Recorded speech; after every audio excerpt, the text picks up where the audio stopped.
বন্ধুরা আজকে আবারও একটা নতুন রেসিপি নিয়ে চলে এসেছি তোমাদের সামনে। আটা দিয়ে আজকে আমি ভাটি বিস্কুট তৈরি করে দেখাবো। একদম ভাটির মতো মজাদার বিস্কুটটা তৈরি হবে। তো চলো যাই প্রথম থেকে শেষ পর্যন্ত তোমরা ভিডিওটা দেখতে থাকো। তো চলো যাই ঝটপট বিস্কুটটা কিভাবে তৈরি করি। থালায় বাটি নিয়েছি, বাটিতে আমি প্রথমে ময়দাতে চিনি দিব। তার জন্য চিনিটা আমি জল দিয়ে ভিজে নিব। এই চামচে 1.5 চামচ চিনি দিয়ে দিলাম। আমি এই চামচে মেপে জল দিয়ে দিব।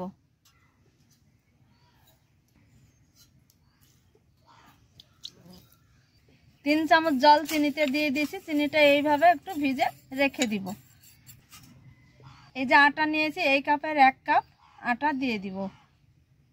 এই কাপে 1 কাপ সুজি নিয়েছি, সুজি আটাতে দিয়ে দিব।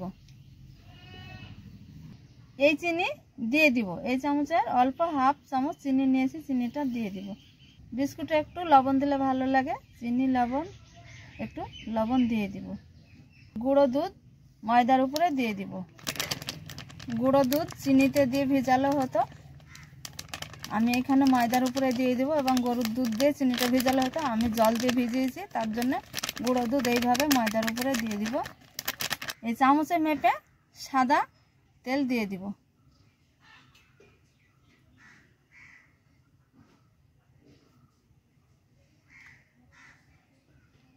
হাতে ভালো করে মেখে একটু ময়াম দিয়ে নিব।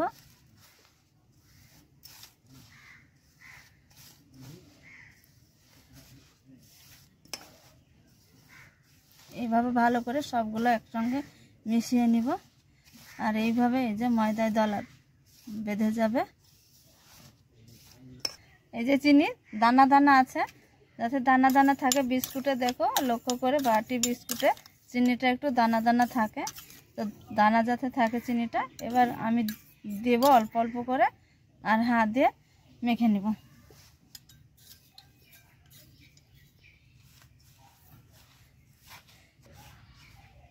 আশা করছি এই ভিডিওটা তোমাদের সকলে ভালো লাগবে। ভালো লাগলে লাইক কমেন্ট তোমরা শেয়ার করবে আর এইভাবে পাশে থাকবে।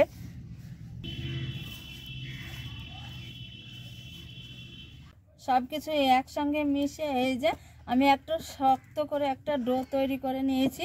আর এই ডোটা খুব শক্ত করেই তৈরি করতে হয়, তাই আজকে আমি শক্ত করে ডোটা তৈরি করেছি। আর দেখো ময়দাতে চিনি দানা দানা হয়ে আছে, এইভাবে দানা দানা হয়ে থাকবে চিনিটা। একদম পারফেক্ট তৈরি হয়েছে ময়দাটা, রেডি হয়েছে ডোটা তৈরি করা। দেখো এত শক্ত হয়েছে, মানে এইভাবে করা যাচ্ছে না। এবার আমি দুটো ভাগে ভাগ করে নিব।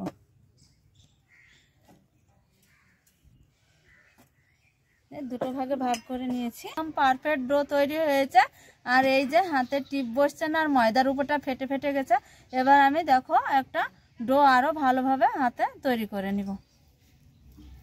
এত শক্ত হয়েছে, শক্তই করতে হয়। তো দেখো এবার আমি হাতে একটা লিচি তৈরি করে নিব। ময়দা নিয়ে নিয়েছি, দুটোর মধ্যে 1 ভাগ নিয়েছি।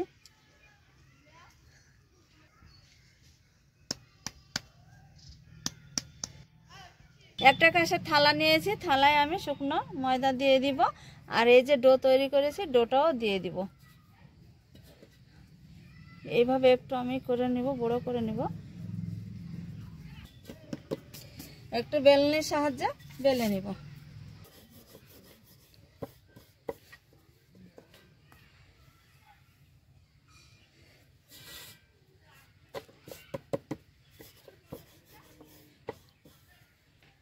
দেখো মোটা করে বেলে নিয়েছি।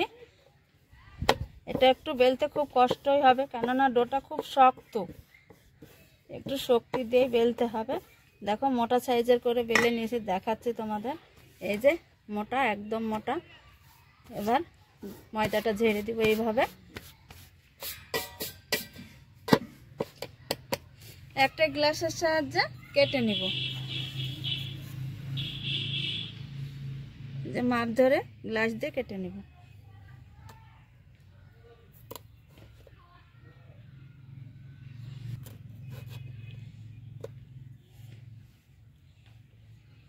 এই যে দেখো মোটা করে কেটে নিয়েছি, একদম মোটা হয়েছে, দেখাই ভালোভাবে। এই যে দেখো দানা দানা চিনিটাও দেখা যাচ্ছে। থালায় রেখে দিব।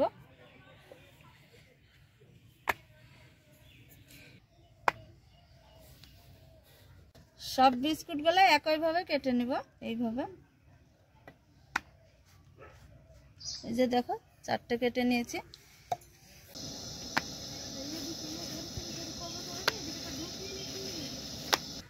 তেলটা দেখো উষ্ণ গরম হয়েছে। এবার তেলটা এইভাবে কড়াতে আমি এইভাবে ছন্নির সাহায্যে ঘুরিয়ে নিব।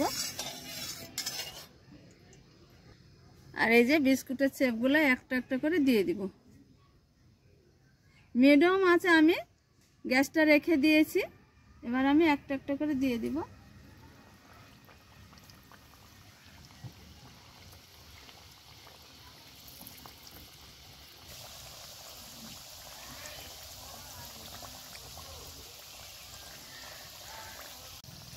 এই যে দেখো লাল হয়েছে। আমি এইভাবে ছন্নির এই সাহায্যে একটু একটু করে উল্টিয়ে দিব।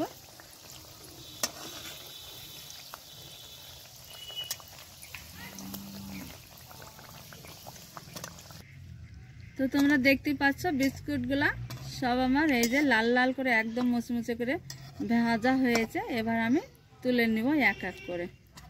এই যে গাটা ফেটে ফেটে উঠেছে দেখো।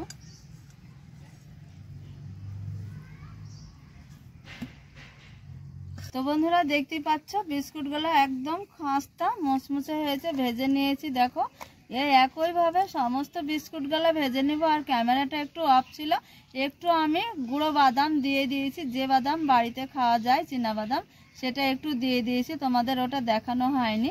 তো দেখো একদম কত সুন্দর হয়েছে। এই যে একদম লাল হয়েছে আর খাস্তা। এই যে উপরটা ফেটে ফেটে গেছে, সুজি আছে। বিস্কুটটা খেতে খুবই ভালো লাগবে। গুঁড়ো দুধও দিয়ে দিয়েছি। তো দেখো তোমরা একইভাবে সব বিস্কুটগুলো আমি ভেজে নিয়েছি। দেখো এত সুন্দর মুচমুচে খাস্তা বিস্কুট হয়েছে একদম। দেখো এই যে দোকানের মতো বিস্কুটটা হয়েছে। এই যে শব্দ শুনতে পাচ্ছ কিভাবে ঝরে যাচ্ছে। এই যে দেখো আরো দেখায় তোমাদের।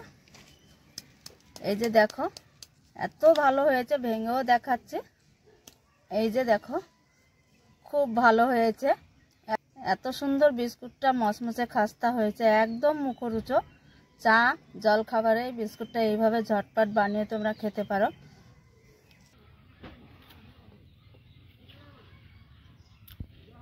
এত সুন্দর হয়েছে, খুবই ভালো হয়েছে। তো এইভাবে তোমরা এতক্ষণ ধরে যে ভিডিওটা দেখছো, ভিডিওটা দেখার জন্য অনেক অনেক ধন্যবাদ তোমাদের সকলকে। তো বন্ধুরা তোমাদের সঙ্গে আরো নিত্য নতুন ভিডিও নিয়ে পরবর্তী দিন দেখা হচ্ছে। ততক্ষণ তোমরা সুস্থ থাকো, ভালো থাকো।